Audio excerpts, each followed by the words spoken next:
I'm the only actual speech tonight, so you can just sort of ignore me if you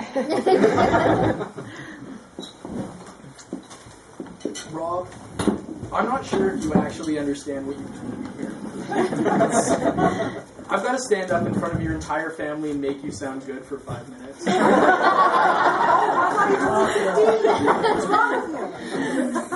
I guess that means I should leave out the times you chased me around your backyard with sticks. Rob and I met on the first day of grade 1.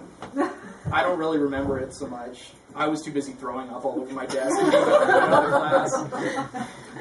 I've since learned that his initial reaction was, "Who's that kid with the weird square head?" So thanks for picking the most insignificant of my flaws.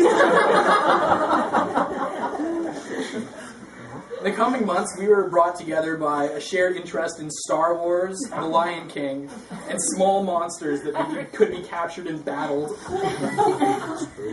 He invited me to his 7th birthday party that year. The movie was Gremlins, and I couldn't watch it. I would continue to be a theme in our friendship. I'd come over to have a good time. We'd watch something we ought not to on satellite, and I'd leave emotionally scarred. I can still hear your voice in my head. It's only the living dead. It's just a werewolf. They're only ghost zombie Nazis from another dimension. But at least while I was having nightmares, you were lying awake, holding a fire poker, saying, "Come get me, bitch."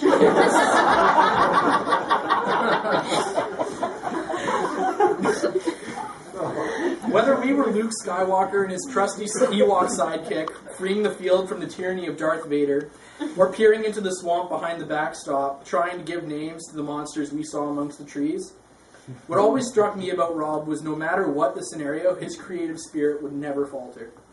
He was always drawing something, or telling me awful stories about the ghost of Ebenezer Scrooge, who had a tendency to push over Christmas trees when he was doing absolutely nothing. Over the years, we've created entire worlds, beaten every video game set before us, and even made a timeline of the Mao regime in China out of action figures. We got 100% don't judge us. The first time I met Heidi, like all of you I'm sure, my first thought was, is she hiding behind the 6-year-old? But as time went on, I managed to look way over her small stature and see the huge heart filled with tiny rage and infinite patience that lay under the surface.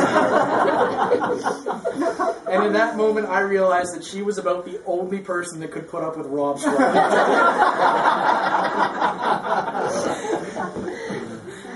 She's a saint in a midget's body, and I'm proud to call her my friend.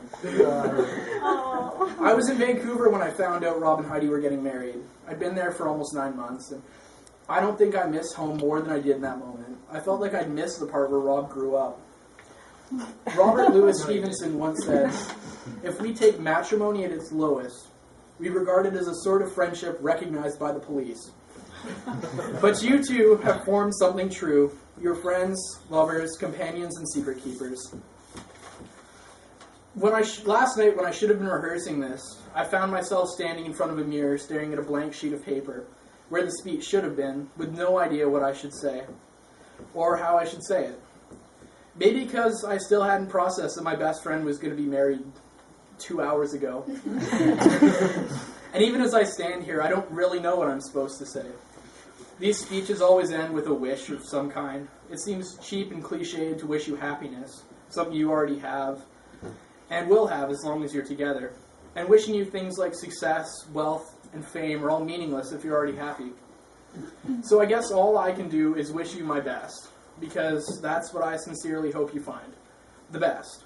In both yourselves and each other, and the life set before you now. Congratulations.